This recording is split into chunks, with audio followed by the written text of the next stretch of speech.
Hey, it's Super Death Show. Today we're taking the River City Girls 2 promo art and we're going to turn it into Mushroom Kingdom Girls 2 promo art with Peach and Daisy. Starting off, looks like we're going to have to redo the logo because out of all the promo art, you should try to reuse the 2 and the girls from the promo art, but you know, when you're working on a 300 DPI image and you go to scale up that low resolution text, you're going to have a lot of artifacts and it's not going to really mesh well with the rest of your image that you're going to draw at resolution. So what we can do is, you know, stretch up the original image, isolate the 2, and then you can start to rebuild it. And really the hardest part is getting the halftones just right. But if you play around with a black to white gradient and the halftone filter a little bit, you'll eventually get it. The girls part is a lot like the 2 part. A couple years ago I did a Mushroom Kingdom Girls image. I was able to just nab that 2 out of that old source file that I had, and the Mushroom Kingdom part of that too. I just had to kind of warp it around that way to fit around the 2, make it look a little better. But the Mushroom Kingdom part is actually a really easy one because it's just the Hunter's font. You can go find that on Duh Font or fonts.com or wherever you want to find fonts. But that's an easy one to find. But here, we're starting on the characters. I had taken the original art and I overdrew on them to try to simplify the shape so I know the main parts that I need to kind of be copying off of them. And then to the right, I started just redrawing those shapes myself. And now we're on an oversketch part where I'm trying to fill it out, make it look more like the actual characters. And I'm actually, at the time, I'm just drawing Kyoko and Misako. Not changing anything just yet because I want to have a base to change from. This way of sketching is how I really like to sketch. It's as long as I've got lines on there. It doesn't even have to be close. If I've got lines on the canvas, I can always use the transform function to move them and shape them the way, kind of like you're sculpting it. So if I draw an arm and it's too small or too big or it's at the wrong angle, you can always scale it up or down and rotate it and warp it and bend it and stuff like that until you get it to right where you need it. So sketching, the sketching part is actually really fun, I think, because it's a lot, like I said, it's a lot like sculpting. We're doing another oversketch here. I'm just trying to clean up the lines. And I had to get this backpack in here because I wanted to change it from a heart to a one-up mushroom. This is where we actually start to try to change it to make it look more like Peach. Really the only thing that we're going to do is change her hair and give her a crown. So really, to change these into different characters, we're just changing their hair and their color palettes and putting crowns on their heads. But it seems to work because, I mean, I did it last time, you know, with like an anime style character.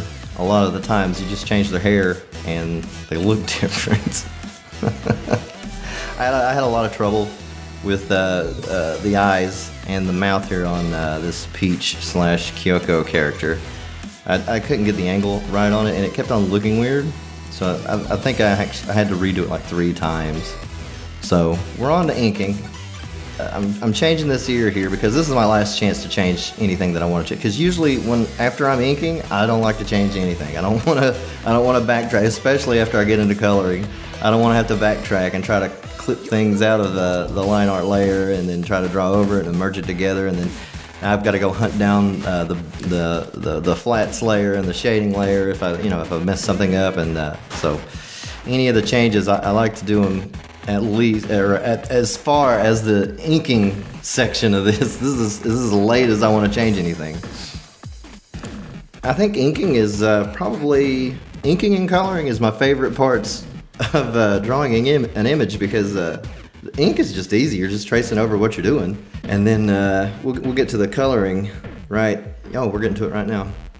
I selected everything outside of the character and I chose to select all layers, to use all layers as a reference, but I selected everything and then I inverted it and flood filled it with the skin color. I used that as a mask to put all the other colors inside of, so whenever you go to stroke or color anything, it won't go outside the lines. So all the flats, I'm just using the magic wand tool and I'm selecting and then I'm expanding the selection and then flood filling it.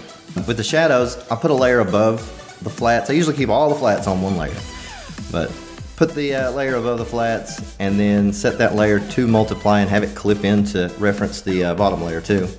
That way you're not coloring outside the lines. You've got it on multiply above your flats, and then almost anything that I color, it's like that I shade. It's usually like a light tan color set to multiply. And I'll use that unless it's like a really dark color, or if it's a color that kind of gets up closer to the midtones or something, then I'll use like a light purple to use for shading. Well, it looks like oh gosh, I can't remember her name. Oh god, that was Kyoko. The Kyoko character is done. Is colored. Daisy. That's what. Why couldn't I think of that? And we're working on Peach. She goes a whole lot quicker.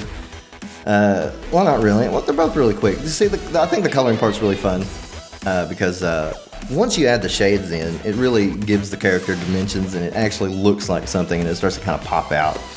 But the way that I do the highlights, like that little light on her head and stuff, the way I do the highlights is just another layer set to screen, and whatever color that I'm coloring a highlight over, I'll just use the color picker on that, and that will just give you the same color, but when you paint over it, it's going to be lighter because you're using the screen.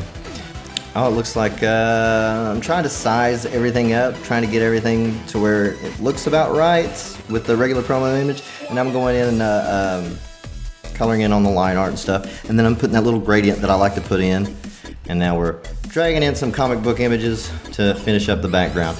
But hey, if you want to try to, well, not try, but if you want to look at this, how all the layers are all set up and all the pieces and stuff, I've got this PSD on my Gumroad. It's for free. You can go check it out if you want to. It's in the description. But I guess I'll see you next time. Bye. Later. See ya.